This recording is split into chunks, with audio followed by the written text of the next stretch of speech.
नमस्कार, स्वागत है आप सभी का ज्ञान सम्मान के मंच पे। हम लोग यहाँ पे करंट अफेयर पढ़ रहे थे और करंट अफेयर जो हम लोग कवर कर रहे हैं, ये अभी आपको मार्केट में एक मैगजीन आई है, आपको समसामयिक जो घटना चक्र का दृष्टि, और ये बिल्कुल अपडेटेड मैगजीन है। यानी अब देखेंगे ये 20 अगस्त जो है 2000 आपको 23 तक अपडेटेड है। तो इसमें जो बेस्ट करंट अफेयर है ये ऑलरेडी हम लोग कवर कर चुके हैं। जो इसका वन लाइनर में करंट अफेयर दिया हुआ था, चाहे कोई भी खबर हो, राष्ट्रीय खबर हो या आपका अंतर्राष्ट्रीय हो या आर्थिक परिदृश्य हो, वैज्ञानिक परिदृश्य हो, ठीक, ये सब चीज, या खेल परिदृश्य हो, तो टॉप मोस्ट जो करंट अफेयर कवर कर चुके हैं। कुछ लोग का डिमांड था ये मैगजीन जो है डिटेल में बताया जाए, मैगजीन को कंप्लीट कराया जाए। वैसे में एक हमारा आप सभी के लिए एक प्रयास है। तो यदि आप लोग इस लेक्चर को अच्छा रिस्पॉन्स देते हैं तो इस सीरीज को हम कंप्लीट करेंगे। बाकी आप सभी के लिए काम तो कर ही रहे हैं।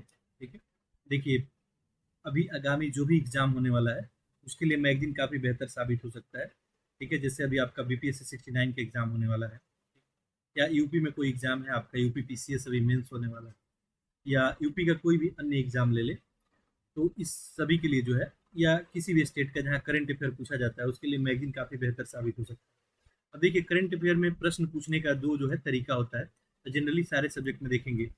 अब स्टडी का भी वैसे ही दो तरीका होता है, एक आपका हॉरिजेंटल होता है, एक वर्टिकल स्टडी होता है। तो प्रश्न भी बनाने का दो यहाँ पे आपको तरीका हो सकता है, एक हॉरिजेंटल एक वर्टिकल।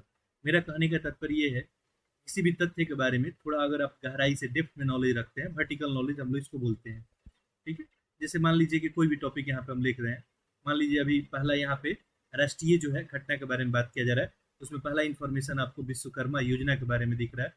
तो विश्वकर्मा योजना से रिलेटेड जो तथ्य हैं, ठीक है, ये जो है किस मंत्रालय के द्वारा जो है विश्वकर्मा योजना लाया गया है, विश्वकर्मा योजना की अवधि क्या है, विश्वकर्मा योजना में कितने पैसे खर्च किए जाएंगे, इस योजना से लाभान्वित कौन कौन होगा, ये सारे तथ्य अगर आप कवर करते हैं तो अब किसी भी प्रकार का यदि प्रश्न बनाया जाए तो आपको प्रॉब्लम नहीं होगा। ठीक है, तो जैसे आप देखते हैं कि कुछ कुछ प्रश्न पूछा जाता है, निम्नांकित में से कौन सा सही है या कौन सा सही नहीं है, दो तीन आपको स्टेटमेंट दे दिया जाएगा। अब आपको यदि वर्टिकल नॉलेज नहीं है तो वैसे में आप नहीं कर पाएंगे। ठीक है, तो इसको ध्यान में रखते हुए लेक्चर हम बना रहे हैं। बाकी क्वेश्चन किस फॉर्मेट में बनाया जाएगा ये भी साथ साथ हम बताया दिया करेंगे, साथ साथ पॉइंटों को हाईलाइट कर दिया करेंगे, जिसको आपको एक दो बार रिपीट करेंगे, आपको जो है डाटा आपको याद हो जाएगा। यदि किन्हीं को लेक्चर स्लो लगता है तो आपको पता ही है कि यूट्यूब ऑप्शन देता है 1.25, 1.5, 1.75 या 2.0, आप करके जो है देख सकते हैं। साथ ही साथ यदि बात करें बिहार स्पेशल का, तो बिहार स्पेशल का टोटल करंट अफेयर अपलोड कर दिया गया है, टॉपिक वाइज आप जाके देख सकते हैं। बात करें इस मैगजीन की, तो यहाँ भी आपको करंट अफेयर अपलोड किया गया है, टोटल 7 पार्ट में टॉपिक वाइज यहाँ पे अपलोड किया गया है, तो ये भी जाके आप कंप्लीट कर सकते हैं। इसके अलावा बिहार का एक इकोनॉमी का जो अभी हाल फिलहाल प्रीवियस डे एक लेक्चर अपलोड किया गया है, तो वो भी जाके आप देख सकते हैं।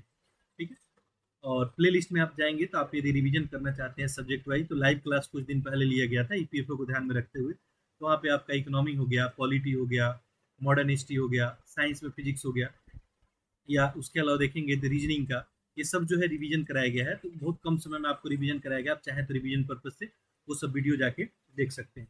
बाकी आपका कोई फीडबैक कमेंट होगा तो आप लोग कमेंट बॉक्स में लिख सकते हैं। यदि आप सभी का रिस्पॉन्स अच्छा रहा तो ये लेक्चर आगे हम कंटिन्यू करेंगे। ठीक है, तो आज हम लोग देखने जा रहे हैं राष्ट्रीय परिदृश्य। ठीक है, राष्ट्रीय परिदृश्य देखेंगे, और इसमें हम लोग देखेंगे देश की जो राजनीति है, सामाजिक है, धार्मिक, शैक्षिक घटनाओं का जो जो भी घटनाक्रम हुआ है, और प्रीवियस जो है एक साल में लगभग लगभग जो भी प्रमुख घटनाएं हुई है, इसको हम लोग देखेंगे। राष्ट्रीय परिदृश्य में पूरे हम लोग डेप्थ में एक एक न्यूज को कवर करेंगे। हम लोग देखेंगे विश्वकर्मा विश्वकर्मा योजना से रिलेटेड बात करेंगे, अमृत भारत स्टेशन योजना के बारे में बात होगा आपका, राष्ट्रीय जो है बहुयामी गरीबी सूचकांक हो गया। ठीक है, इसके अलावा आपका वैभव फेलोशिप योजना क्या है, एक एक के बारे में डिटेल में बात करेंगे। राज्य खाद्य सुरक्षा योजना हो गया आपका, यानी राज्य खाद्य जो सुरक्षा सूचकांक जो निकला है अभी, इन सब के बारे में बात किया जाएगा। इसके बाद हम अंतर्राष्ट्रीय कवर करेंगे, यदि आप सभी का रिस्पॉन्स अच्छा रहा तो अंतर्राष्ट्रीय में अंतर्राष्ट्रीय संबंध के ऊपर बात करेंगे, जैसे भारत के साथ अन्य देशों का जो है संबंध कैसा है, इन सब के ऊपर डिटेल में बात करेंगे। साथ साथ अंतर्राष्ट्रीय जो भी सम्मेलन हुए हैं, ठीक है, अब सम्मेलन का बहुत सारा उद्देश्य होता है, आर्थिक भी हो सकता है, राजनीतिक भी हो सकता है। ठीक है, इन सब के ऊपर डिटेल में हम बात करेंगे। ठीक है, उसके अलावा अंतर्राष्ट्रीय जो आपदाएं आई हैं 2022-23 में, इनके ऊपर बात किया जाएगा। साथ ही साथ देखेंगे तो आर्थिक परिदृश्य के ऊपर भी बात करेंगे, जैसे केंद्रीय बजट हो गया आपका, ठीक है, इसको डिटेल में देखेंगे। आर्थिक समीक्षा आपका हो गया, भारत का राष्ट्रीय आय से जो भी प्रश्न बन सकते हैं, मुद्रा बैंकिंग हो गया आपका, कृषि हो गया, वैज्ञानिक परिदृश्य में हम लोग बात करेंगे कि अभी जो है साइंस एंड टेक में नया नया आप सभी को क्या देखने को मिला है। फिर साथ साथ हम स्पेशल अलग से बिहार स्पेशल करंट अफेयर भी कवर करेंगे। इसके अलावा खेल परिदृश्य को अलग से डिटेल में देखेंगे। यदि आप सबों का रिस्पांस बहुत बेहतर रहता है तो इस मैगजीन को हम कंप्लीट कर देंगे। थोड़ा सा वक्त लगेगा, बट एग्जाम से पहले आपका मैगजीन बहुत अच्छे से कंप्लीट हो जाएगा। चलिए, तो बाकी ये चूंकि डिटेल मैगजीन का पहला लेक्चर था, तो थोड़ा सा आपको इन्फॉर्मेशन देना था, ठीक है। एक एक करके न्यूज़ देखते हैं, जितना काम का बात होगा सारा हम आपको बता देंगे। अब इससे रिलेटेड अगर आप चाहें तो कहीं से जाकर क्वेश्चन प्रैक्टिस कर सकते हैं, आपको प्रॉब्लम नहीं आएगा। देखिए, पहला इन्फॉर्मेशन ध्यान देंगे, ये आपको है प्रधानमंत्री विश्वकर्मा योजना। ये भी हाल फिलहाल इसका घोषणा किया गया, ठीक है, नरेंद्र मोदी के द्वारा जो है आपका 77वें स्वतंत्रता दिवस, ठीक है, स्वतंत्रता दिवस के अवसर पे आप देखेंगे तो राष्ट्र को अपने जो है संबोधन में ये बात बताया गया, विश्वकर्मा योजना की घोषणा की गई, ठीक है। विश्वकर्मा योजना से लाभान्वित कौन होंगे, दूसरा प्रश्न ये है। तो इसमें जो पारंपरिक जो ट्रेडिशनल जो शिल्पकारी है, ठीक है, ये लोग इससे लाभान्वित होंगे, ठीक है। इसमें इनको क्या किया जाएगा, कुशलता प्राप्त व्यक्तियों को लाभ हेतु एक योजना तैयार किया गया है, ठीक है। इस योजना में आपको विश्वकर्मा जयंती के अवसर पर इसको लॉन्च किया जाएगा। और ये योजना जो है विशेष रूप से ओबीसी समुदाय हो गया, आपको बुनकर हो गए, स्वर्णकार हो गए, लोहार हो गए, धोबी हो गए, इन सभी को क्या करेगा, ये सशक्त और मजबूत बनाने का काम करेगा। तो आप सभी को पता होगा कि 16 अगस्त जो है 2023 को प्रधानमंत्री नरेंद्र मोदी की अध्यक्षता में आर्थिक मामले की जो है कैबिनेट समिति में ये जो प्रधानमंत्री विश्वकर्मा योजना है, इसको मंजूरी दे दी गई है। अब एक एक बात यहाँ से ध्यान देंगे, ठीक है। ये जो है केंद्रीय क्षेत्र की एक योजना है। पहली बात ध्यान देखेंगे, एक ऐसा योजना है, केंद्रीय योजना है। इस योजना की अवधि क्या होगी, तो 5 वर्षों की होगी। 2000 जो है 23-24 वित्त वर्ष से लेके 2027-28 तक इस योजना की अवधि क्या रहेगी, 23-24 से लेके 27-28।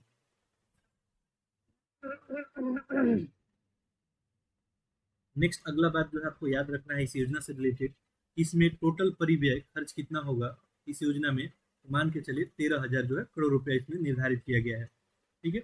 और इस योजना का उद्देश्य यही है, ठीक है, विश्वकर्मा योजना का उद्देश्य क्या है, तो अपनी हाथ या औजारों से जो काम करने वाले कारीगर हैं, ठीक है, या शिल्पकार हैं, इनके जो पारंपरिक कौशल है, कौशलों के परिवार आधारित पेशों को बढ़ावा देना, ताकि मान लीजिए किसी फैमिली में कोई काम कर रहा है, ठीक है, लकड़ी का काम कर रहा है, तो उसके परिवार में भी इस काम को प्रोत्साहन मिले, आगे भी लोग करें। अब कोई काम करने के लिए कोई प्रोत्साहित कैसे होता है, अगर सरकार अगर मदद करे, सरकार जो है उनका मदद करे, तो इसमें क्या होता है, उत्साह मिलता है। ऐसे में देखें तो प्रधानमंत्री जो विश्वकर्मा योजना है, इसके तहत एक पीएम विश्वकर्मा प्रमाण पत्र भी दिया जाएगा, साथ साथ पहचान पत्र की मान्यता भी दी जाएगी। तो इसमें सरकार की ओर से क्या किया जाएगा, तो देखिए 5% रियायती ब्याज दर पे क्या किया जाएगा, 1 लाख रुपया पहला किस्त, और दूसरा किस्त जो है 2 लाख रुपए का आपको दिया जाएगा। अब ये केवल केवल 5% आपको ब्याज दर पे दिया जाएगा। इस योजना के तहत आप चाहें तो जैसे कौशल उन्नयन की बात करें, टूल किट हो गया, टूल किट प्रोत्साहन हो गया, डिजिटल लेन देन के लिए प्रोत्साहन जो है यहाँ पे आपको दिया जाएगा, ठीक है। इस योजना को ग्रामीण या शहरी क्षेत्र के जो भी कारीगर हैं या शिल्पकार हैं, इनको क्या मिलेगा, बहुत सारा सहायता मिलेगा। इस योजना के प्रथम चरण में 18 जो है पारंपरिक व्यवसाय को इसमें रखा गया है, जैसे आपका बढ़ई हो गया, नाव निर्माता हो गए, अस्त्र निर्माता, लोहार हो गए, हथौड़ा और टूल किट बनाने वाले लोग हो गए, ताला बनाने वाले, स्वर्णकार, इन सब को जो है इस योजना का ये लोग लाभ उठा सकते हैं। ये सब बस एक नज़र में ध्यान रखेंगे, ठीक है। इसके अलावा आपके मोची मूर्तकार हो गए, राजमिस्त्री, ठीक है, गुड़िया और खिलौना बनाने वाले लोग हो गए, चटाई झाड़ू निर्माता हो गए, माला बनाने वाले धोबी हो गए, मछली पकड़ने में जाल बनाने वाले लोग हैं, इन सबको प्रोत्साहित किया जाएगा। तो इतना सारा फैक्ट याद रखेंगे प्रधानमंत्री विश्वकर्मा योजना के रिलेटेड। इसमें जो सबसे बड़ी बात है आपको याद रखना है, ये जो है पास तो हो ही चुका है, ये केंद्रीय योजना है, 5 वर्ष के लिए चलेगा, 13,000 करोड़ रुपये खर्च होगा। ये किनको लाभान्वित करेगा, इसको भी थोड़ा सा ध्यान में रखेंगे। अगला हम लोग न्यूज देखते हैं, ये आपको अमृत भारत स्टेशन योजना इंपॉर्टेंट है। देखिए, नरेंद्र मोदी के द्वारा अपने संबोधन में अक्सर देखेंगे तो अत्याधुनिक जो है सार्वजनिक परिवहन की प्रावधान पे हमेशा बल दिया गया है। अब सार्वजनिक परिवहन कौन है, तो भारत में तो आप रेल ही है, तो यानी रेलवे स्टेशन को विश्व स्तरीय सुविधा प्रदान करने के लिए इस पे काम किया जा रहा है, आपको अमृत भारत स्टेशन योजना के तहत। यानी रेलवे स्टेशन को कैसा बनाना है, बेहतर बनाना है।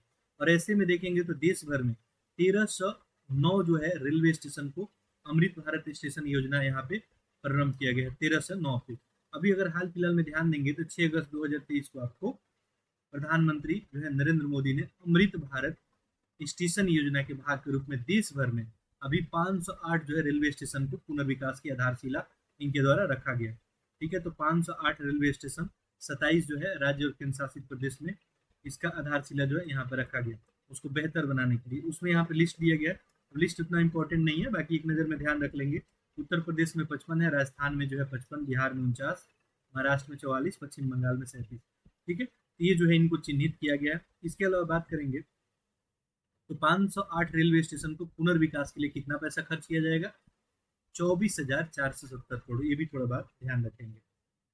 चलिए, तो ये हो गया आपका सेकंड न्यूज हम लोग देख लिए, अमृत भारत स्टेशन योजना। ठीक है, परिवहन को बेहतर बनाने के लिए बात किया जा रहा है कि रेलवे स्टेशन को विश्व स्तरीय बनाया जाए, बहुत ही खास बनाया जाए। ठीक है, और ऐसे में ध्यान रखते हुए 1309 जो है स्टेशन को पुनर्विकास किया जाएगा। इसमें 508 में जो है आधारशिला भी रख दिया गया है। ठीक है, 24,470 करोड़ रुपया खर्च किया जाएगा।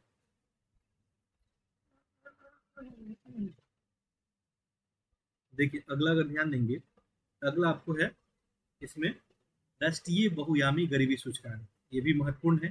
ठीक है, एवं एक प्रगति समीक्षा, ये बहुयामी गरीबी सूचकांक जो है ये जारी किया जाता है भारत में।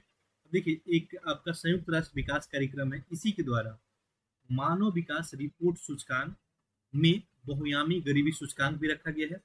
यही जो आपका बहुयामी गरीबी सूचकांक है यानी मल्टी डायमेंशनल पॉवर्टी इंडेक्स है। ठीक है, इसी को जो है व्यापक रूप से प्रयोग किया जाने वाला, ध्यान देंगे यहाँ पे। तो सिंपल सी कहानी ये है कि हम लोग किसके ऊपर बात कर रहे हैं अभी, आपको बहुयामी गरीबी सूचकांक के ऊपर। ठीक, एक आपको राष्ट्रीय जो है विकास कार्यक्रम यूएनडीपी द्वारा मानव विकास रिपोर्ट सूचकांक जारी किया जाता है, और इसी में बहुयामी आपको गरीबी सूचकांक भी होता है। तो बहुयामी गरीबी सूचकांक की अगर बात करेंगे, ठीक है, चलिए इसको थोड़ा सा हम जूम कर देते हैं। ठीक है, देखिए 2010 में इसको शामिल किया गया। ठीक है, तो राष्ट्रीय जो है बहुयामी गरीबी सूचकांक को कब शामिल किया गया, 2010 में। अभी उतना इंपॉर्टेंट नहीं है। विश्व में जो है सबसे व्यापक रूप से प्रयोग किए जाने वाला ये क्या है, गैर मुद्रीय आपका गरीबी सूचकांक है। एक बात ध्यान रखेंगे, इसमें 3 आयाम रखा जाता है। देखिए, कोई सूचकांक जारी किया जाता है तो कुछ ना कुछ उसका डायमेंशन होता है, उन आधारों पे जो है ये रिपोर्ट तैयार किया जाता है। यहाँ पे 3 चीज, एक तो स्वास्थ्य, दूसरा शिक्षा और रहन सहन का स्तर, ये बात याद रखेंगे आप। 3 सबको ध्यान में रखते हुए ये जो रिपोर्ट इसमें जारी किया जाएगा। ठीक है, राष्ट्रीय अगर बहुयामी गरीबी सूचकांक की बात करेंगे, इसके निर्माण में हम जहाँ तक बात किए 3 आयाम रखा जाएगा, स्वास्थ्य, शिक्षा और रहन सहन। इसमें जो है विभक्त 12 संकेतकों के आधार पे किया जाएगा। अब जो बात आपको याद रखनी है इसमें, इस 17 जुलाई 2023 को नीति आयोग के द्वारा क्या किया गया, राष्ट्रीय बहुयामी गरीबी सूचकांक एक प्रगति समीक्षा 2023 क्या किया गया, जारी किया गया। तो एक रिपोर्ट जारी किया गया किसके द्वारा, नीति आयोग के द्वारा। ठीक है, ये राष्ट्रीय बहुयामी गरीबी सूचकांक किसके द्वारा, नीति आयोग के द्वारा। कब जारी किया गया, 17 जुलाई 2023 को। अब देखिए, ये जो रिपोर्ट जारी किया गया ये इसका दूसरा संस्करण था, यानी एक बार रिपोर्ट ऑलरेडी जारी किया गया। पहला संस्करण इसका 2021 में लॉन्च किया गया था। ठीक है, नया रिपोर्ट जो है राष्ट्रीय परिवार सर्वेक्षण जो 5 आया है, इसी को आधार में रखते हुए इसको नया रिपोर्ट को तैयार किया गया है। तो अब इस रिपोर्ट में जो है क्या क्या बताया गया है उसको जान लेते हैं। ये भारत में जो भी राज्य केंद्र शासित प्रदेश है, चाहे जिला स्तर है, इस पे ये जो रिपोर्ट तैयार किया गया है, यानी जिलों के लिए भी ये रिपोर्ट बनाया गया है और राज्य केंद्र शासित प्रदेश के लिए भी बनाया गया है। हम लोग 2 रिपोर्ट यहाँ पे देखेंगे, जिलों को देखेंगे और राज्य और केंद्र शासित प्रदेश को देखेंगे कि सबसे ज्यादा गरीबी कहाँ है, सबसे अधिक जो है सबसे कम गरीबी कहाँ है, सबसे जो है स्पीड में गरीबी, सबसे जल्दी मतलब गरीबी को कौन कम कर रहा है, ये सारा चीज हम लोग देखेंगे। साथ साथ बिहार और यूपी के रिस्पेक्ट में भी इसको हम लोग डाटा को कवर करेंगे। ठीक है, इतना बात ध्यान रखेंगे। चलिए, ये जो नया गरीबी रिपोर्ट आया है अभी, ये 36 राज्य और केंद्र शासित प्रदेश, साथ साथ 707 जो है प्रशासनिक जिलों पे इसमें बहुयामी गरीबी में आपको रखा गया है और यहीं से आपको रिपोर्ट ये प्रस्तुत किया गया है। यहाँ पे सबसे पहली बात देखेंगे जो आपको याद रखने योग्य बात है, 2015-16 से देखेंगे 2019-21 में, इसके मध्य देखेंगे तो देश में 13.5 करोड़ लोग जो है बहुआयामी गरीबी सूचकांक से क्या हो गए, मुक्त हो गए। ये पहला बात आपको याद रखना है, ठीक है। इससे पहले तो आपको ये ध्यान रखना ही है, ये रिपोर्ट कौन लाता है, रिपोर्ट कितने वर्षों में आता है, ठीक है। ऐसे प्रश्न आजकल के एग्जाम में बनाए जाते हैं। अभी मैं एक फॉर्मेट आपको दूंगा, ठीक है। ये रिपोर्ट जैसे ही मैं पढ़ना समाप्त कर दूँ तो 13.5 करोड़ लोग क्या हो गए, गरीबी से बाहर निकल गए, ठीक है। समान समय अवधि के दौरान बहुआयामी गरीबी से मुक्त होने वाले लोगों में अगर देखा जाए तो 3 राज्य टॉप पे रहा है। उत्तर प्रदेश में 3.43 लाख करोड़, जबकि बिहार में 2.25 और मध्य प्रदेश में 1.36 करोड़ लोग गरीबी रेखा से बाहर आ गए हैं। ये रिपोर्ट आपको बता रहा है। ये रिपोर्ट आपको क्या बता रहा है कि 2015-16 से अगर कंपेयर करें तो देखिए 2015-16 में कितना था, 24.85%, और ये 2019-21 में कितना हो गया है, तो ये 14.96, यानी लगभग देखेंगे तो लगभग 9.7 के करीब, यानी ये 10% पहले से घट गया है, ठीक है। तो 2015-16 में जहां आंकड़ा 24.25 था, वहीं पे 2019-21 में आंकड़ा कितना हो गया आपका, 14.97 हो गया है, ठीक है। अब इस तरह से अगर आप मैगजीन कवर कर लेते हैं फिर आप कहीं से प्रश्न बना सकते हैं, ठीक है। किसी प्रकार का आपको प्रश्न पूछा जाएगा, इस टॉपिक से आपको प्रॉब्लम नहीं होगी। देखिए वही बात लिखा गया जिसके ऊपर बात किया गया है कि बहुआयामी रूप में गरीबी लोग का संख्या में कितना गिरावट आया है, 9.89, ठीक है। अब देखिए बात करें अगर बहुआयामी गरीबी की, तो 32.59% ये 2015-16 में, ये घट के कितना हो गया है, 19.28। ये किसके लिए बात किया जा रहा है, ग्रामीण क्षेत्र के लिए। ओवरऑल तो डाटा हम लोग कवर कर लिए, ठीक है, कि 24 से जो है कम होके काफी कम हो गया है, ठीक है। अभी देखिए ओवरऑल हम लोग यहाँ पे डाटा कवर किए थे, और ये डाटा आपको क्या था, 24 से कम होकर कितना हो गया, 14 हो गया है, ठीक है। मोटा मोटा जो है इस डाटा को ध्यान रखेंगे, 24 से जो है 14 हो गया है, प्रति 10% की कमी आई है। और ग्रामीण क्षेत्रों में बात करेंगे तो ग्रामीण क्षेत्र में जहाँ 2015-16 में 32.59 था, ठीक है, कितना था, 32.59, वहीं पे देखेंगे तो ये 2019 जो है 21 में ये कितना हो गया है, 19.28, ठीक है, दूसरी बात। तीसरा बात आपको ध्यान रखना है, इसी समान अवधि में देखेंगे तो शहरी क्षेत्र में, यानी 2015-16 से कंपेयर करेंगे 2019-21 में, तो 2015-16 में कितना था, 8 दशमलव आपका 57 था 2015-16 में, ठीक है। और ये जो है कितना हो गया है आपको, तो ये 5.27 हो गया है, ठीक है। ये मोटा मोटा बात थोड़ा ध्यान रखेंगे, ये डिटेल इन्फॉर्मेशन जब एग्जामिनर आपसे बहुत डेप्थ में प्रश्न बनाएगा तब ये सब चीजें पूछी जाएंगी, ठीक है। आगे 2015-16 से 2019-21 के आप कंपेयर करेंगे तो ऐसे में एमपीआई भौली की बात करेंगे, यानी बहुआयामी गरीबी सूचकांक मूल्य की बात करेंगे, तो ये 0.177 था, ये घट के क्या हो गया है, 0.066, ठीक है।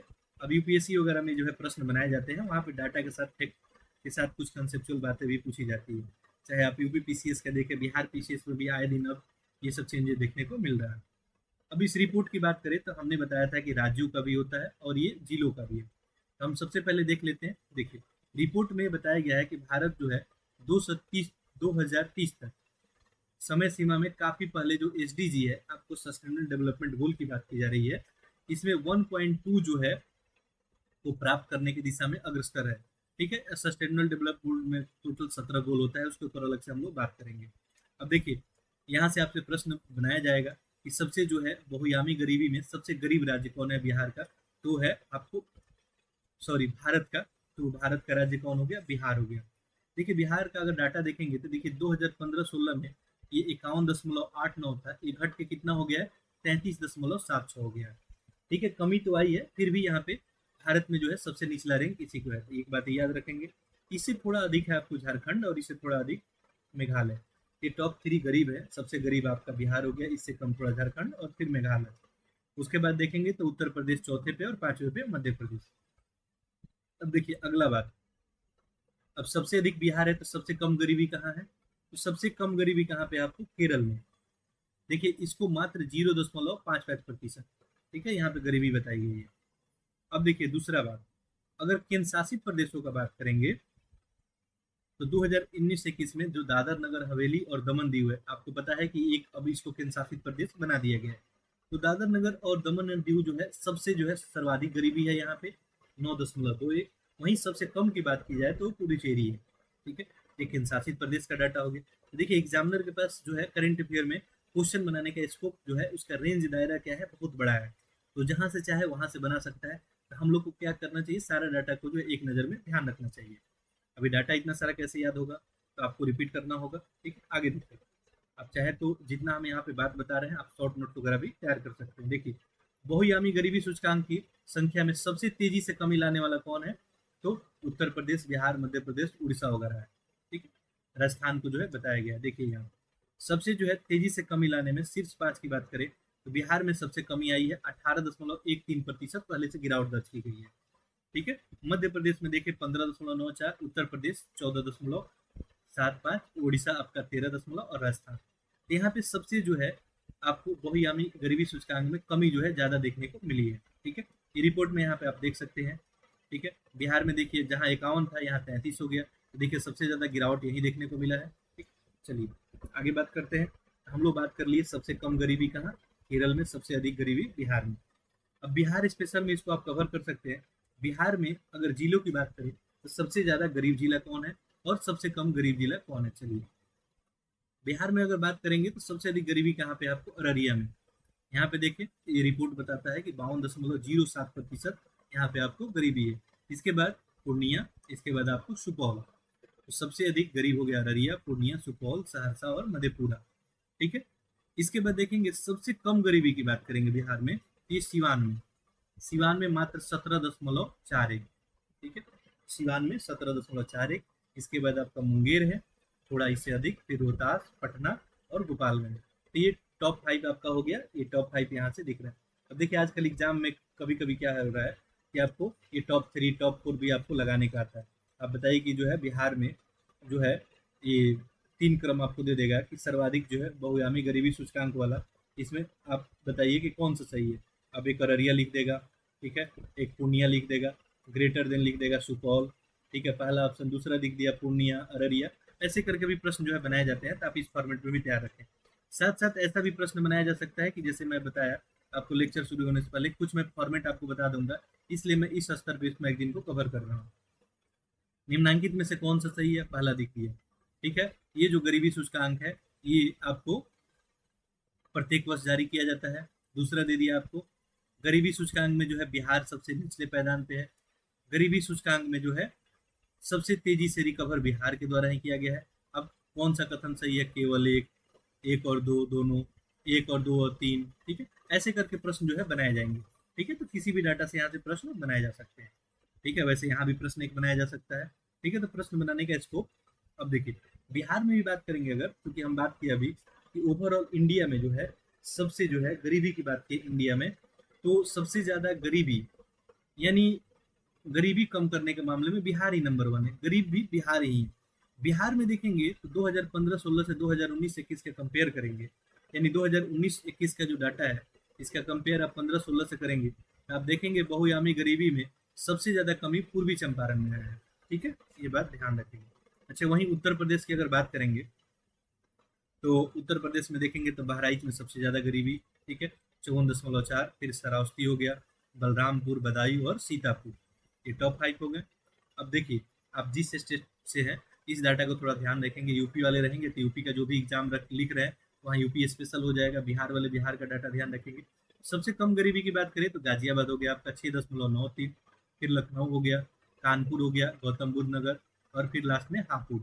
ठीक है, तो यूपी में जो है सबसे कम गरीब गाजियाबाद और बहराइच जो है सबसे अधिक। ये सब रिपोर्ट थोड़ा ध्यान देंगे। उसमें एक और रिपोर्ट आप ध्यान देंगे कि 2015-16 और 2019 में मध्य में उत्तर प्रदेश में महाराजगंज जिले में जो है गरीबी की संख्या में सर्वाधिक कमी देखने को मिली है। ये बात भी थोड़ा ध्यान रखेंगे। चलिए, तो हम लोग 2 खबर कवर कर लिए। अगला देखते हैं वैभव फेलोशिप योजना।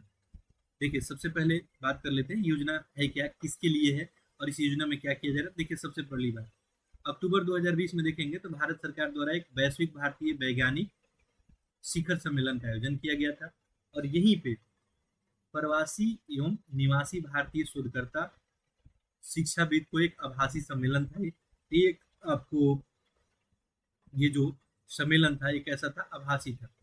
ठीक है, तो इस सम्मेलन में अगर ध्यान देंगे तो 28 फरवरी 2023 को इसी क्रम को ध्यान में रखते हुए आगे राष्ट्रीय विज्ञान दिवस के अवसर पे भारत में प्रवासियों के लिए क्या लेके आया गया, वैभव फेलोशिप योजना लेके आया गया। ठीक है, अब देखिए प्रश्न आपसे पूछा जाएगा, बताइए वैभव फेलोशिप योजना किसके लिए, आप बताएंगे भारत के प्रवासियों के लिए है। पहली बात क्लियर हो गई। 28 फरवरी को विज्ञान दिवस भी मनाया जाता है, आप सभी को पता है, इसी के अवसर पे ये लेके आया गया। इस योजना की शुरुआत किसके द्वारा की गई, ये भी बात ध्यान रखना है, केंद्रीय विज्ञान और प्रौद्योगिकी मंत्रालय के द्वारा। किसके द्वारा, केंद्रीय विज्ञान और प्रौद्योगिकी मंत्रालय के द्वारा। दूसरी बात, नेक्स्ट बात, भारत सरकार जो ये वैभव कार्यक्रम लेके आया है, ये 15 जून 2023 को वैभव फेलोशिप 2023 का इसमें घोषणा किया गया। ठीक है, अब इसमें देखिए इसमें किन किन सेक्टरों को ध्यान में रखा जाएगा, इसके ऊपर थोड़ा सा चर्चा कर लेते हैं। इस कार्यक्रम में देखेंगे तो इसके क्रियान्वयन के लिए एक तो विज्ञान और प्रौद्योगिकी विभाग रहेगा। ठीक है, तो विज्ञान और प्रौद्योगिकी विभाग इसके लिए नोडल एजेंसी रहेगा। इसमें अगर फेलोशिप की जो बात की गई है, भारतीय मूल के उत्कृष्ट वैज्ञानिक प्रौद्योगिकीविद को इसमें प्रदान किया जाएगा जो अपने संबंधित देश में अनुसंधान गतिविधियों में संलग्न है। ठीक है, इन्हीं को फेलोशिप दिया जाएगा। तो इतना बात ध्यान रखेंगे। वैभव फेलोशिप का आखिर उद्देश्य क्या है। ठीक है, तो देखिए भारत में उच्च शिक्षा और वैज्ञानिक संस्थान, जो भी संस्थान है, इनके अनुसंधान परितंत्र में सुधार करना। ठीक है, जो भी रिसर्च इकोसिस्टम है इनमें क्या करना, सुधार लाना, ये इसका लक्ष्य है। अब देखिए चयनित जो है वैभव फेलोशिप में 18 ज्ञान को जो है इसमें कार्य क्षेत्र को शामिल किया गया। इसको एक नज़र में ध्यान रख सकते हैं, चाहे तो नहीं भी रख सकते हैं आप। क्वांटम प्रौद्योगिकी हो गया, कृत्रिम बुद्धिमत्ता और मशीन लर्निंग यानी आर्टिफिशियल इंटेलिजेंस की बात की जा रही है।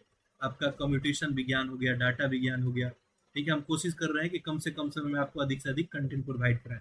ठीक है, ऊर्जा हो गया आपका, इलेक्ट्रॉनिक सेमीकंडक्टर हो गया, संचार हो गया, एरोस्पेस हो गया, कृषि विज्ञान हो गया।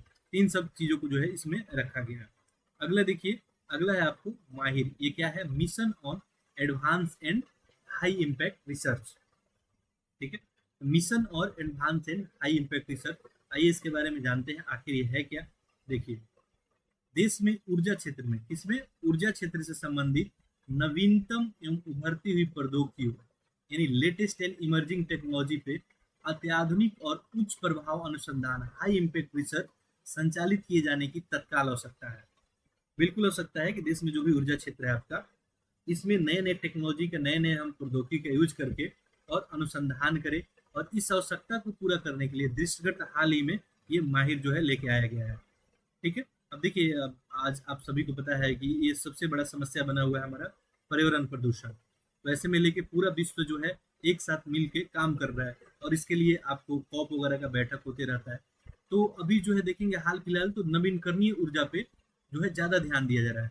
तो ऐसे में आप जो है, जो भी हमारे पास अभी रिसर्च है, जो भी हमारे पास साइंस है, इस सब का यूज करके हम बेहतर कर सके, इसी के लिए माहिर लेके आया गया है। ठीक है, इतना बात तो समझ में आ गया होगा। आगे देखिए, जून 2023 में मिशन और advance and high impact research mission लेके आया गया। इस नामक एक राष्ट्रीय मिशन क्या किया गया, लाया गया। अब इसका जो है शुभारंभ किसके द्वारा किया गया, दूसरा प्रश्न। ठीक है, ये माहिर का शुभारंभ किसके द्वारा था, केंद्रीय विद्युत मंत्रालय और नवीन और नवीनकरणीय ऊर्जा मंत्रालय। अब आपको पता है जब ये ऊर्जा की बात हो रही है तो ये तो इसमें विद्युत मंत्रालय ही होगा और नवीनकरणीय ऊर्जा मंत्रालय, पहली बात। दूसरी बात ये याद रखनी है आपको, इस मिशन के तहत 2023-24 से लेके 2027-28 तक 5 साल तक ये मिशन जो है काम करेगा। ठीक है, तो ये बात, तीसरा बात आप याद रखेंगे। उद्देश्य क्या है, ऑलरेडी बात कर चुके हैं, भारत को क्या करना, उन्नत विद्युत प्रौद्योगिकी हेतु एक विनिर्माण केंद्र बनाना।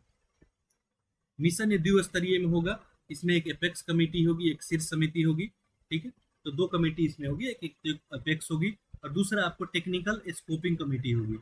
ठीक है, स्पेस कमेटी की बात करेंगे तो शीर्ष समिति होगी ये, और ये इस मिशन में क्या करेगी, निर्मित होने वाली जो भी प्रौद्योगिकी और उत्पादों पर विचार विमर्श करेगी, अनुसंधान प्रस्तावों को मंजूरी देगी। ठीक है, इसका अध्यक्षता केंद्रीय विद्युत मंत्री और नवीनकरणीय ऊर्जा मंत्रालय द्वारा किया जाएगा। जबकि बात करें दूसरा इसका कमेटी का, तो ये जो है अनुसंधान क्षेत्र को पहचान करेगा और जो भी संभावित प्रौद्योगिकी है इसके सिफारिश और अनुमोदन पे क्या करेगा, निगरानी रखेगा। इसकी अध्यक्षता केंद्रीय विद्युत जो है प्राधिकरण के अध्यक्ष द्वारा किया जाएगा। अभी डाटा आप चाहें तो याद नहीं रख सकते हैं। ठीक है, इस मिशन का सचिवालय कहाँ है, तो सेक्रेटरिएट जो है CPRI बेंगलुरु में। चलिए अगला न्यूज कवर करते हैं हम लोग, और अगला न्यूज बहुत इंपॉर्टेंट है, राज्य खाद्य सुरक्षा 2022-23। तो सबसे पहला प्रश्न तो यही उठता है कि ये राज्य खाद्य सुरक्षा किसके द्वारा जारी किया जाता है। ये भारतीय खाद्य जो है संरक्षा और मानव प्राधिकरण यानी food safety and standards authority of India, FSSSI के द्वारा ये रिपोर्ट जारी किया जाता है। प्रति वर्ष ये रिपोर्ट जारी किया जाता है। कौन सा? राज्य खाद्य सुरक्षा सूचकांक। ठीक है। दूसरी बात, इस सूचकांक का पहला संस्करण 2019 में जो है जारी किया गया था। कब? विश्व खाद्य सुरक्षा दिवस के अवसर पे। यानी पहली बार ये रिपोर्ट जो है राज्य खाद्य सुरक्षा कब जारी किया गया था? 7 जून 2019 को। आप सभी को पता है कि 7 जून को विश्व खाद्य सुरक्षा दिवस मनाया जाता है। आखिर ये फूड सेफ्टी स्टैंडर्ड अथॉरिटी के द्वारा जो रिपोर्ट जारी किया जा रहा है खाद्य सुरक्षा सूचकांक, इसका उद्देश्य क्या है? ठीक है, तो उद्देश्य है इसका खाद्य सुरक्षा के विभिन्न जो मानदंड है राज्य और केंद्र शासित प्रदेशों के प्रदर्शन का मापन करना। यानी राज्य और केंद्र शासित प्रदेश में किस तरह का किसका प्रदर्शन है। इस रिपोर्ट के बारे में बात करते हैं। इतना फैक्ट तो आपको याद रखना ही है। साथ साथ ये भी फैक्ट याद रखें कि 7 जून 2023 को ये केंद्रीय स्वास्थ्य और परिवार कल्याण मंत्री कौन है अभी? डॉक्टर मनसुख मंडाविया, इन्हीं के द्वारा ये रिपोर्ट जारी किया गया। तो ये बात ध्यान रखेंगे, राज्य खाद्य सुरक्षा सूचकांक इन्हीं के द्वारा जारी किया गया 2022-23। अब अभी हम लोग बात किए कि पहला इसका संस्करण जो है ये 2019 में। तो अब 2019 में पहला है, अभी कौन सा हो जाएगा? 5वां संस्करण हो जाएगा। सिंपल सी बात है। ठीक है। और इसमें जो है टॉप सीट्स की बात करें 5 बड़े राज्यों की। ठीक है। तो देखिए 5 बड़े राज्य, देखिए ये 5 बड़े राज्यों का है। देखिए रिपोर्ट वगैरह जो है जनरली 2-3 कैटेगरी में जारी किया जाता है। एक बड़े राज्य का कैटेगरी हो गया, एक छोटे राज्य का हो गया और एक केंद्र शासित प्रदेश का हो गया। बड़े राज्य में देखेंगे तो केरल नंबर 1 पे है। ठीक है, केरल को टोटल 63 अंक मिला। तो राज्य जो है खाद्य सुरक्षा सूचकांक की बात करें तो केरल नंबर 1, पंजाब नंबर 2 पे है, तमिलनाडु नंबर 3 पे है, मध्य प्रदेश नंबर 4 पे है। ठीक है, और उत्तर प्रदेश नंबर 5 पे। इसमें टॉप 2-3 आप याद रखेंगे, केरल, पंजाब, तमिलनाडु, मध्य प्रदेश। ये तो बात हो गई सबसे बेहतर प्रदर्शन करने वाले की। ठीक है, तो ये आपको राज्य खाद्य सुरक्षा सूचकांक में सबसे बेहतर केरल, पंजाब, तमिलनाडु, मध्य प्रदेश। अब सबसे जो है बड़े राज्यों में अंतिम स्थान पे कौन रहा? तो बिहार रहा। बिहार को क्योंकि 19 बड़े राज्यों का सर्वे किया गया, बिहार का 19वां स्थान मिला। बिहार को टोटल 20.5 अंक दिए गए। अब अगला चर्चा कर लेते हैं, राज्य खाद्य सुरक्षा में छोटे राज्यों की श्रेणी में देखा जाए तो सबसे बेहतर प्रदर्शन गोवा के द्वारा किया गया। ठीक है, गोवा नंबर 1 पे रहा। ठीक है, मणिपुर नंबर 2 पे रहा। तो इसको भी एक नज़र में ध्यान रखेंगे। ऐसे तो जनरली क्वेश्चन जो है इतना डेप्थ में पूछा नहीं जाता, फिर भी कभी कभी एग्जामिनर के द्वारा बना दिया जाता है। सिक्किम नंबर 3 पे, मेघालय 4 पे और नागालैंड 5 पे। छोटे राज्यों की श्रेणी में सबसे खराब प्रदर्शन किसका रहा है? तो ये रहा है मिजोरम का। सबसे बेहतर आपको जो है गोवा का और सबसे खराब मिजोरम का। अब देख लेते हैं केंद्र शासित प्रदेश में जो है यूनियन टेरिटरी की बात करें, केंद्र शासित प्रदेश में सबसे बेहतर प्रदर्शन करने वाला जम्मू कश्मीर रहा। ठीक है, और देखेंगे तो दिल्ली 2 पे और चंडीगढ़ जो है नंबर 3 पे। अंतिम स्थान पे लक्षद्वीप रहा। चलिए अगला हम लोग खबर देखते हैं, निष्पादन ग्रेडिंग सूचकांक। राज्य और संघ राज्य क्षेत्र के लिए ये देखिए निष्पादन ग्रेडिंग सूचकांक क्या है, इसके बारे में सबसे पहले जानते हैं। अब स्कूली शिक्षा की बात हो या साक्षरता विभाग ने एक स्कूल शिक्षा के क्षेत्र में परिवर्तनकारी बदलाव के लिए उत्प्रेरित करने के लिए लक्ष्य के लिए क्या लेके आया? निष्पादन ग्रेडिंग सूचकांक यानी परफॉर्मेंस ग्रेडिंग इंडेक्स। किस लिए लाया गया? ये डिजाइन किया गया तो जो स्कूली शिक्षा है या जो साक्षरता विभाग है इसके द्वारा स्कूलों में स्कूली शिक्षा में क्या किया जाए? परिवर्तन लाया जाए, बदलाव लाया जाए और उसके लिए उत्प्रेरित किया जाए। इस उद्देश्य से लेके आया गया आपका परफॉर्मिंग ग्रेडिंग इंडेक्स। ठीक है, इतना बात याद रखें। अब देखिए राज्य और केंद्र शासित प्रदेश के लिए सूचकांक सबसे पहले 2019 में ठीक है प्रकाशित किया गया था, सबसे पहली बार पीजीआई। ठीक, प्रथम संस्करण था। बहुत सारा जो है इसमें संकेतक रखा था, लेकिन ये जो है रिपोर्ट अगर ये सर्वे की बात करें तो निरर्थक रहा था। ठीक है, अब फिर से क्या किया गया? फिर क्यों रिपोर्ट लाया गया? निरर्थक रहा तो अब देखिए बहुत सारा स्कीम्स वगैरह फ्लॉप भी हो जाता है, तो फिर इसमें जो है संशोधन करके दोबारा जो है 2021-22 में पीजीआई में क्या किया गया? इसको संशोधन किया गया और संशोधन करके क्या लाया गया है? आपको पीजीआई 2.0 यानी परफॉर्मेंस ग्रेडिंग इंडेक्स 2.0 लाया गया है। ठीक है, अब 2.0 ये क्या करेगा कि राज्य और केंद्र शासित प्रदेश में रैंकिंग के बजाय क्या लाएगा? ग्रेडिंग जारी करेगा। ठीक है, अब इसमें टोटल 10 ग्रेड होंगे। ठीक है, इसमें जो सबसे उच्च ग्रेड लाएगा उसको दक्ष माना जाएगा। अब देखिए 1000 अंकों में अगर 940 से कोई ज्यादा लाता है तो उसको दक्ष के कैटेगरी में रखा जाएगा। ठीक है, न्यूनतम ग्रेड की बात करें यानी आकांक्षित 460 अंक तक किसी को प्राप्त करेगा न्यूनतम में रखा जाएगा। अभी हमें रिपोर्ट दिखा देते हैं, क्लियर हो जाएगा आपका। तो पीजीआई जो है 2.0 में अगर बात किया जाए तो चाहे राज्य हो केंद्र शासित प्रदेश, उच्चतम ग्रेड तो किसी को नहीं प्राप्त हुआ है, यानी 940 से किसी को ज्यादा अंक नहीं मिला है। अब यहाँ पे रिपोर्ट में आप क्लियरली देख सकते हैं, ध्यान देंगे तो यहाँ पे देखें, दक्ष की श्रेणी में कोई राज्य या केंद्र शासित प्रदेश नहीं शामिल हुआ है, क्योंकि 9 से 40 से ज्यादा अंक किसी को मिला ही नहीं है। ठीक है, उत्कर्ष में भी देखिए कोई शामिल नहीं है, अति उच्चतम में भी नहीं है, उत्तम में भी नहीं है। ठीक है, ये जो है परचेज सेकेंड, इसमें चंडीगढ़ और पंजाब आया है। ठीक है, ये सब जो है यहाँ पे बात आप ध्यान रखेंगे। अगला देखते हैं हम लोग, इंपॉर्टेंट है ये, ध्यान देंगे। NIRF इंडिया रैंकिंग्स, ठीक है, 2023। पहला प्रश्न, ये NIRF इंडिया रैंकिंग्स की शुरुआत कब की गई? इसकी शुरुआत की गई है 29 सितंबर 2015 को। ठीक है, केंद्रीय शिक्षा मंत्रालय के अंतर्गत नेशनल इंस्टीट्यूशनल रैंकिंग फ्रेमवर्क, इसकी शुरुआत कब की जा रही है? 2015 में। पहली बात, NIRF जो है देश भर में क्या करता है, आखिर रैंकिंग में क्या बताएगा? तो जो भी उच्च शिक्षण संस्थान होंगे उनके लिए क्या करेगा, रैंकिंग देने का काम करेगा। अब ये ध्यान देंगे कि किसके लिए होगा NIRF, तो केवल उच्च शिक्षण संस्थानों के लिए। अभी अलग अलग कैटेगरी में होगा कि विश्वविद्यालय में नंबर 1 कौन है, कॉलेज में नंबर 1 कौन है, ठीक है, प्रबंधन कॉलेज में कौन है, टेक्नोलॉजी वाले में कौन है, ठीक है, ये सब चीज अलग अलग कैटेगरी में रैंक बताएगा। इसका पहला संस्करण 2016 में जारी हुआ था। अब इतना बात क्लियर हो गया कि 2016 में पहला बार, ठीक है, शुरुआत किया गया था 2015 में, और NIRF इंडिया रैंकिंग 2016 में ये जारी किया गया। ठीक है, अब रिपोर्ट तो आएगा एक साल बाद ही। तो 5 जून 2023 को केंद्रीय शिक्षा मंत्री ने नेशनल इंस्टीट्यूशनल रैंकिंग फ्रेमवर्क के अंतर्गत देश में क्या किया, उच्च शिक्षण संस्थानों के लिए इंडिया रैंकिंग्स का रिपोर्ट जारी किया। ये इसका 8वां संस्करण था। ठीक है, 2023 आ गया है।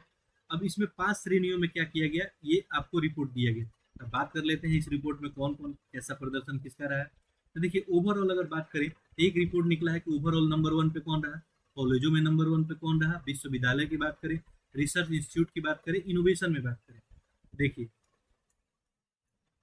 और इसके अलावा 8 विभिन्न विषयों में भी दिया गया। ये 5 में तो दिया गया, विभिन्न विषयों में भी दिया गया।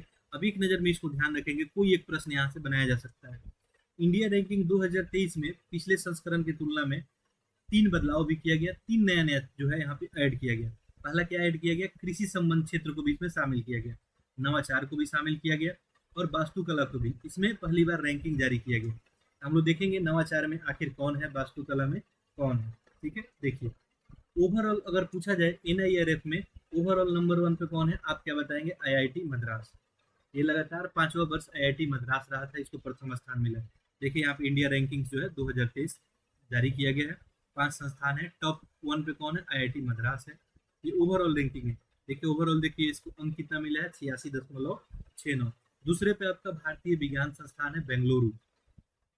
तीसरे पे कौन है, भारतीय प्रौद्योगिकी संस्थान नई दिल्ली है। ठीक है, चौथे पे बात करेंगे तो IIT बॉम्बे है, और 5वें पे IIT कानपुर। ठीक है, तो यहाँ पे कानपुर जो उत्तर प्रदेश वाला है, ये आपको 5वें नंबर पे है। ठीक है, तो आपसे पूछा जाए ओवरऑल बताइए इंडिया रैंकिंग्स पे नंबर 1 पे कौन है, आप बताएंगे IIT मद्रास। नंबर 2 पे कौन है, आप बताएंगे भारतीय विज्ञान संस्थान। नंबर 3 पे आप बताएंगे भारतीय प्रौद्योगिकी संस्थान। ठीक है, चलिए अब बात करें तो देखिए यहाँ पे लिखा हुआ है 2023 में समग्र श्रेणी में शीर्ष 10 में उत्तर प्रदेश का मात्र एक IIT जो है आपको कानपुर है। खैर, अगर बिहार की बात करेंगे तो ओवरऑल समग्र श्रेणी में IIT पटना जो है कितने पे है, 66 पे। ठीक है, IIT पटना को जो है इसमें 66 रैंक दिया गया है। चलिए, ये भी बात पर ध्यान रखेंगे। अब देखिए, अब हम बात करते हैं कैटेगरी वाइज। तो सबसे पहले विश्वविद्यालय में देखते हैं। विश्वविद्यालय में भारत में नंबर 1 किसको बताया गया है, तो भारतीय विज्ञान संस्थान जो IISc बेंगलोर है, इसी को बताया गया बेहतर। साथ साथ एक और बात याद रखेंगे, अनुसंधान में भी इसी को बताया गया है। तो चाहे विश्वविद्यालय पूछा जाए या अनुसंधान पूछा जाए, आपका जवाब क्या होगा, IISc बेंगलोर होगा, भारतीय जो है विज्ञान संस्थान हो जाएगा। ठीक है, ये बात याद रखेंगे। दूसरा, विश्वविद्यालय की श्रेणी में डॉक्टर राजेंद्र प्रसाद केंद्रीय कृषि विश्वविद्यालय जो समस्तीपुर में है, बिहार को, इसमें रैंक जो है काफी पीछे इसमें प्राप्त हुआ है। खैर, ये याद रखने की जरूरत नहीं है। कॉलेज श्रेणी में अगर बात करें तो दिल्ली का मिरांडा हाउस नंबर 1 पे रहा। ठीक है, कॉलेज की श्रेणी में। ठीक है, अनुसंधान में हम बात कर ही लिए, ओवरऑल हम लोग बात कर लिए IIT मद्रास। कुछ रैंकिंग इसमें और है जो आपको देखना है, इसको देख लेते हैं। देखिए,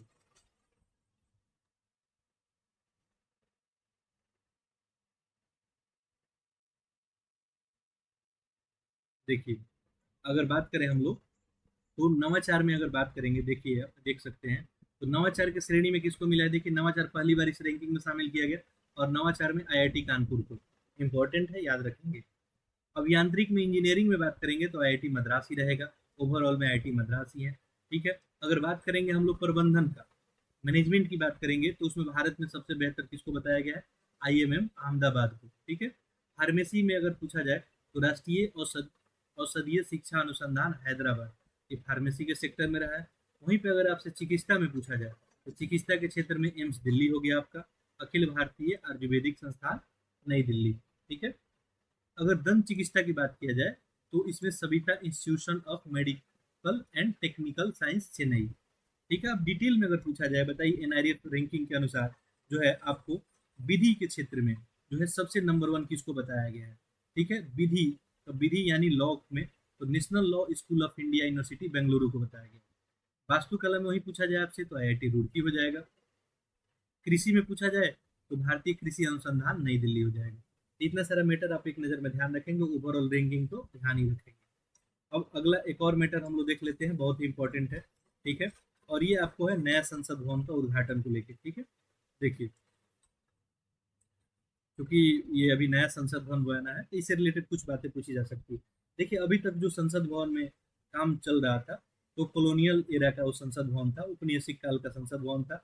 इसका डिजाइन जो है किसके द्वारा किया गया था? तो लुटियंस और हॉबर्ट जो है बेकर के द्वारा, सेंट्रल विस्टा परिसर में। और इसी में सारा काम पहले भारत का जो है देखने को आपको मिले। देखिए 1931 में जो है इसका उद्घाटन किया गया था। इसी में आपका राष्ट्रपति भवन हो गया, संसद भवन हो गया, नॉर्थ साउथ ब्लॉक हो गया, अभिलेखीय हो गया, सारा कुछ इसी में था। ठीक है। अब देखिए, अभी जो है आपको पता है कि हाल फिलहाल में 28 मई 2023 को, ठीक है, 28 मई 2023 की बात है। ठीक है। ध्यान देंगे, ये लेक्चर जो है हमको पुनः बनाना पड़ रहा है। वजह थोड़ा ये है कि यहाँ पे जो है रिकॉर्ड तो मैं लेक्चर को किया था, लेकिन जो है आवाज़ वगैरह जो है सही तरीके से रिकॉर्ड नहीं हो पाया था, इसलिए मेरे को दोबारा मेहनत करना पड़ रहा है। यदि आप लोग अच्छा रिस्पॉन्स देते हैं इस लेक्चर को तो फिर हम इस लेक्चर को कंटिन्यू रखेंगे, अन्यथा कोई अन्य सीरीज आपके सामने उपस्थित होगा। ठीक है। तो आपके रिस्पॉन्स पर डिपेंड करता है। देखिए, हम काफ़ी ज़्यादा अगर काम आप सभी के लिए कर रहे हैं, मेहनत कर रहे हैं, वैसे में यदि आपका रिस्पॉन्स अच्छा होता है तो हमें भी अच्छा लगेगा। ठीक है। तो इस लेक्चर को अधिक से अधिक लोगों तक आप लोग शेयर कर देंगे। देखिए, स्मरणीय तथ्य की बात करें, देखिए मेरा लेक्चर एडिटेड नहीं होता है, तो ऐसे में जो भी है आपके सामने यही है। ठीक है। तो हम कोशिश करते हैं कि कोई भी टॉपिक बता रहे हैं तो आपको सारे तथ्य जो है इस तरीके से बताया जाए कि कोई प्रश्न आपसे पूछा जाए तो आप करने के हालात में। अब देखिए, आपको ये जो नया संसद भवन बना है, ये 28 मई 2023 को नरेंद्र मोदी के द्वारा इसका उद्घाटन किया गया। उद्घाटन समारोह में 75 रुपये का सिक्का जारी करते हैं, साथ साथ स्मारक डाक टिकट भी जारी करते हैं। ये तो छोटा सा बात है कि उद्घाटन किसके द्वारा किया गया, सभी को पता होगा। ठीक है। अब देखिए, प्रधानमंत्री जो नए संसद भवन का उद्घाटन के अवसर पे लोकसभा कक्ष के स्पीकर की कुर्सी के ठीक बगल में एक पवित्र जो है सेनेगल सेनेगल स्थापित किया। अभी सेनेगल क्या है, थोड़ी देर बाद इसके ऊपर चर्चा करेंगे। ठीक है। तो स्पीकर की कुर्सी के ठीक बगल में सेनेगल को स्थापित किए। आगे देखिए, नया जो संसद भवन का डिजाइन है ये किसके द्वारा किया गया था? अहमदाबाद गुजरात स्थित एक आर्किटेक्चर है, आर्किटेक्चर फॉर्म है। इसका नाम क्या है आपका? HCP। ठीक है। HCP याद रखेंगे। HCP design planning and management private limited के द्वारा ये तैयार किया गया। ठीक है। तो इसका डिजाइन, पहला क्वेश्चन याद रखेंगे, डिजाइन किसके द्वारा? तो अहमदाबाद गुजरात की एक कंपनी है। ठीक है। एक फॉर्म है HPC design planning and management private limited. ठीक है। HPC अगर ध्यान रखेंगे तो आप जो है बता सकते हैं। ठीक है। चलिए, अब जो आपसे बात जो पूछा जा सकता है नेक्स्ट इसमें। ठीक है। यहाँ पे जो है आपको थोड़ा सा कलम जो दिख रहा है, क्योंकि मैं बताया था कि अभी इसको रिकॉर्ड में किया था, लेकिन कुछ कारणवश जो है ये मैं फिर से रिकॉर्ड कर पा रहा हूँ, क्योंकि आवाज़ जो है रिकॉर्ड अच्छे से हुआ नहीं था। देखिए, त्रिभुजकार में बना ये नया संसद भवन 4 मंजिला है। पहला बात याद रखेंगे, शेप कैसा है इसका? त्रिभुजकार है। HPC के द्वारा इसको डिजाइन किया गया है। ये कैसा है? 4 मंजिला है। दूसरा बात, अगर इसका हम लोग क्षेत्रफल की बात करेंगे, ये देखिए 64,500 वर्ग मीटर में फैला हुआ है। ठीक है। नेक्स्ट बात करें, इसमें 3 मुख्य द्वार है, एक ज्ञान द्वार है, एक शक्ति द्वार है और एक कर्म द्वार। अब अगला मुख्य इंपॉर्टेंट पॉइंट जो ऑलरेडी हम इसको पॉइंटर में कवर कर चुके हैं, नए संसद भवन में लोकसभा की कुल कितनी सीटें हैं? तो लोकसभा में 888, जबकि राज्यसभा में आपको 384। ये आपको तो जरूर याद रखना है। ठीक है। अभी देखेंगे, अब सीट यहाँ पे बढ़ा है, हो सकता है आगे परिसीमन आयोग आए और आपको राज्यों में अब सीट जो है ज़्यादा बढ़ते हुए दिखे, लोकसभा और राज्यसभा में।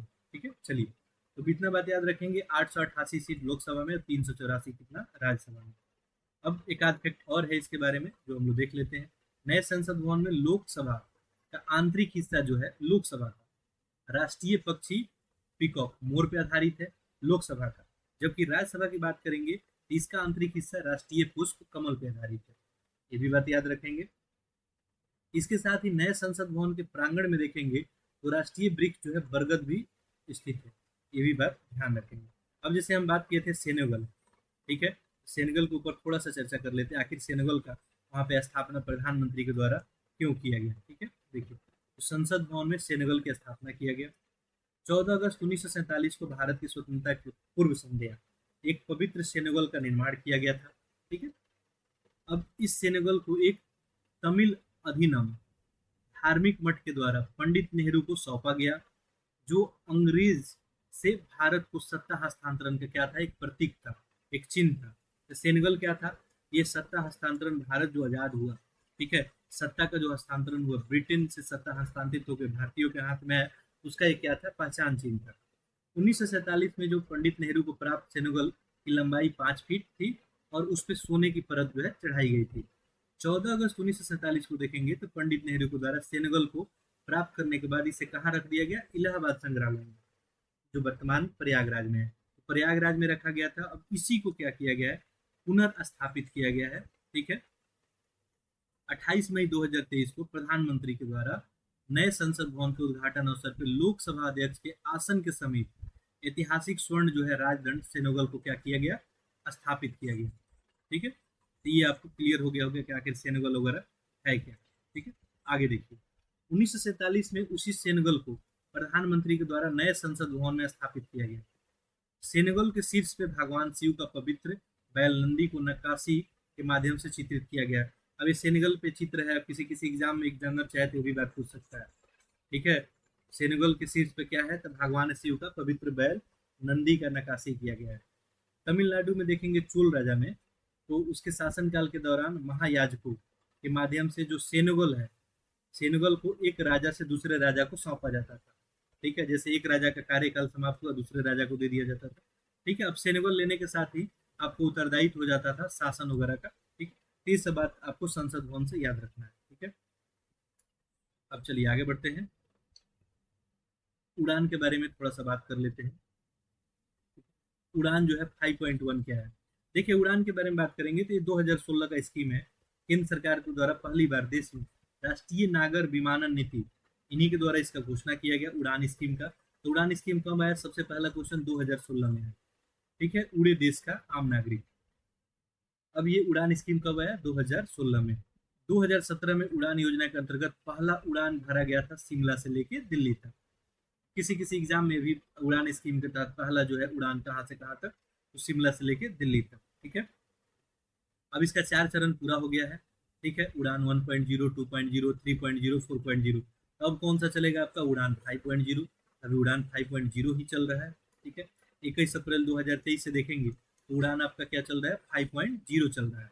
ठीक है, 21 अप्रैल 2023। उद्देश्य क्या है इसका, तो देखिए, जो भी दूर दराज और क्षेत्रीय इलाका है वहाँ पे कनेक्टिविटी बेहतर करना। ठीक है, अंतिम स्थल तक हवाई संपर्क बनाना। उड़ान का मेन लक्ष्य क्या है कि अंतिम स्थल है जो सुदूर ग्रामीण क्षेत्र है, सुदूर से सुदूर इलाका है, वहां तक भी हवाई संपर्क बनाना। ठीक है, अब इसी में उड़ान 5.0 नहीं है, हम किसके ऊपर बात करने वाले हैं, उड़ान 5.1 का। ये 5.1 आखिर क्या है, देखिए, ये आपको नगर और विमान मंत्रालय के द्वारा 24 मई 2023 को हेलीकॉप्टर मार्गों के लिए विशेष रूप से ये तैयार किया गया है 5.1। अब इसमें क्या किया जाएगा 5.1 में, उद्देश्य इसका ये है कि देश का जो सुदूरवर्ती क्षेत्र है, अब वहां पे क्या किया जाए, हेलीकॉप्टर के माध्यम से कनेक्टिविटी बनाया जाए। सिंपल से समझ जाए कि हेलीकॉप्टर के माध्यम से कनेक्टिविटी बनाने की बात की जा रही है 5.1 में। अब जो है अभी हाल फिलहाल एक कर्नाटक में विधानसभा चुनाव हुआ, तो इसके बारे में थोड़ा सा चर्चा कर लेते हैं। ठीक है, क्योंकि चुनाव हुआ और रिजल्ट भी इसका निकल चुका है, तो हो सकता है एक आध प्रश्न कहीं बना दिया जाए। कर्नाटक का जो चुनाव हुआ वो 15वीं विधानसभा का चुनाव हुआ, 24 मई 2023 को हुआ। ठीक है, और इसमें देखेंगे तो 10 मई 2023 को ये रिजल्ट भी इसका आ गया। ठीक है, मतगणना 13 मई 2023 को संपन्न हुआ। ठीक है, तो 13 मई को ये रिजल्ट वगैरह आ गया और इसमें पता चल गया। कर्नाटक विधानसभा में देखेंगे तो टोटल 224 सीट है। ठीक है, 36 सीट जो है किसके लिए, एससी के लिए, और आपको 15 सीट किसके लिए, एसटी के लिए यहाँ पे रिजर्व है। ठीक है, अब देखेंगे तो अब की बार का चुनाव इस मायने में खास रहा कि सबसे पहली बार 2023 ऐसा ईयर रहा कि यहाँ पे 73.19% मतदान दर्ज किया गया। कितना, 73.19। कर्नाटक के इतिहास में अभी तक का सबसे ज्यादा मतदान है ये 2023 में। 13 मई 2023 को इसका परिणाम आ गया। देखते हैं परिणाम में जो है यहाँ पे देखिए, तो परिणाम में देखेंगे तो पहले से यहाँ पे भारतीय जनता पार्टी थी, तो सत्तारूढ़ भारतीय जनता पार्टी यहाँ पे पराजित हुई और राष्ट्रीय जो भारतीय राष्ट्रीय कांग्रेस है यहाँ पे बहुमत हासिल की। अब यहाँ पे कहानी देखेंगे तो 1985 से यही कहानी चलता आ रहा है, जो भी सत्तारूढ़ दल होती है इसका वापसी नहीं होता है अगले चुनाव में, और वही परंपरा आज तक देखने को मिला। ठीक है, तो बात करेंगे यहाँ पे मुख्यमंत्री कौन बने हैं, तो कर्नाटक के मुख्यमंत्री कौन बने हैं, तो ये कांग्रेस के सिद्धारमैया बने हैं।